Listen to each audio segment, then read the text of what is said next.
Hello guys, അപ്പോൾ ഇന്ന് നമ്മൾ ചലഞ്ചിങ് വീഡിയോൻ്റെ രണ്ടാമത്തെ ദിവസമാണ്. രണ്ടാമത്തെ ദിവസത്തിൽ നമ്മൾ രണ്ടാമത്തെ ബ്ലോക്കും 2 ചാപ്റ്റർ നമുക്ക് പഠിക്കാണ്ട്.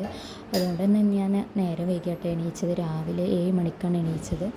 അത് കഴിഞ്ഞ് എന്താ പറയുക 7 മണി 7:30ക്കാണ് എണീച്ചത്. അപ്പോൾ എനിക്കധികം കംപ്ലീറ്റ് ചെയ്യാനൊന്നും പറ്റില്ല. അപ്പോൾ രാവിലെ കുറച്ച് നേരം ഇരുന്ന് പഠിച്ചു.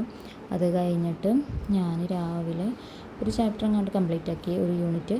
അത് കഴിഞ്ഞ് വൈകുന്നേരം കുറച്ചും പഠിച്ചു. വൈകുന്നേരം നമുക്ക് കുറച്ച് പഠിക്കാൻ സമയം കിട്ടി. ഇനി ബേബി ഉറങ്ങിയതുകൊണ്ട് അതുകൊണ്ട് ഒരു മണിക്കൂർ അരമണിക്കൂർ സോഷ്യോളജി ആയതുകൊണ്ട് തന്നെ നമുക്കത് വായിച്ച് പഠിക്കാം. കാരണം എന്താ പറയുക, മലയാളം നോട്ടും കിട്ടിയിരിക്കണം. അതുകൊണ്ട് ചില വാക്യങ്ങളൊക്കെ നമ്മൾ ഇംഗ്ലീഷിലും പഠിക്കുക, ചിലതൊക്കെ നമ്മൾ മലയാളത്തിലും പഠിക്കുക.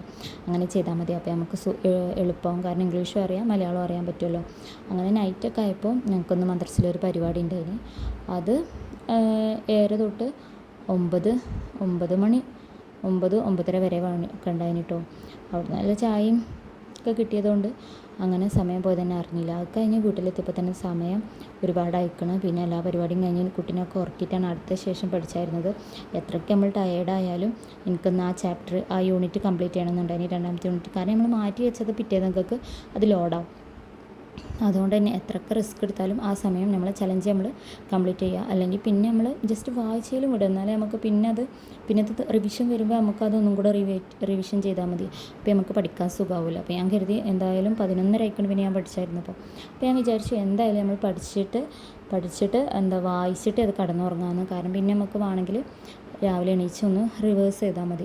ശരിക്കും ഈ രാത്രി പഠിക്കണത് വെറുതെയാണ്. കാരണം രാത്രി പഠിച്ചത് നമ്മൾ ഉറങ്ങിക്കഴിയുമ്പോൾ രാവിലെ ആകുമ്പോഴത്തേനും മറക്കും. അങ്ങനെ അസുഖമുള്ളവരാരെങ്കിലും ഉണ്ടോ? ഞാൻ അങ്ങനെയാണ് കേട്ടോ. എനിക്ക് രാത്രി എത്ര നേരം ഇരുന്ന് പഠിച്ചാലും തലമണ്ടൻ്റെ ഉള്ളിലേക്ക് കയറില്ല. പക്ഷെ ഞാൻ എന്ത് ചെയ്യും, എൻ്റെ ഒരു സമാധാനത്തിന് വേണ്ടി. കാരണം നാളെ അതേപോലെ നമുക്ക് സമയം കിട്ടിയില്ലെങ്കിലോ പഠിക്കാൻ, പിന്നെ അതിങ്ങനെ പെൻഡിങ് ആവില്ല. അപ്പോൾ എന്തൊക്കെ തന്നെ ആയാലും അത് ഞാൻ വായിക്കും, തലയിൽ കയറ്റും എന്നൊക്കെ വിചാരിച്ചിട്ട് തന്നെ അത്രയും സമയമെടുത്ത് ഒക്കെ വേമേ വായിച്ചു. കാരണം എന്താ വെച്ചാൽ പിന്നെ രാവിലെ ആകുമ്പോൾ ഇത് പണിയൊക്കെ നമുക്ക്. അതങ്ങനെ ആയപ്പോൾ ഫുള്ള് വായിച്ച് കഴിഞ്ഞിട്ടാണ് കേട്ടോ ഞാൻ കിടന്നത്. അപ്പോൾ തന്നെ സമയം 11:30 പിന്നെ ഞാൻ 12:30 വരെ ഇരിക്കാത്തത് എന്താ വെച്ചാൽ നമുക്ക് നാളെ നേരത്തെ എണീറ്റാൽ എന്താ പറയുക ഇത് റിവിഷൻ ചെയ്യുക. ശരിക്കും നമ്മൾ രാവിലെ എണീക്കുമ്പോൾ തന്നെ നമുക്ക് 2 ചാപ്റ്റർ കംപ്ലീറ്റ് ചെയ്യാനുള്ള സമയം കിട്ടും. 5 മണിക്ക് എണീറ്റാൽ 7 മണി 8 മണിയാകുമ്പോഴത്തേനും നമുക്കത് ഫുള്ള് പഠിച്ച് കഴിയും. അങ്ങനെ ഇന്നത്തെ ചാപ്റ്റർ നമ്മൾ കംപ്ലീറ്റ് ആയി. അപ്പോൾ നമ്മൾ ടിക്ക് കിട്ടും. അപ്പോൾ എല്ലാവരും ഇതേപോലെ ഒന്ന് ട്രൈ ചെയ്ത് നോക്കുക കേട്ടോ. സമയം കിട്ടുമ്പോഴൊക്കെ സമയം കിട്ടുമ്പോഴൊക്കെ പഠിക്കാനായിട്ട് മാറ്റി വെക്കുക. അപ്പോൾ ഇന്നത്തെ ചലഞ്ചിങ് വീഡിയോ അത്രയേ ഉള്ളൂ. അപ്പോൾ എല്ലാവർക്കും ഇഷ്ടമായാൽ ലൈക്ക് ചെയ്യുക, സബ്സ്ക്രൈബ് ചെയ്യുക. അപ്പോൾ എല്ലാവർക്കും എക്സാമിൻ്റെ ആശംസകൾ. അപ്പോൾ ഓക്കെ, ബൈ.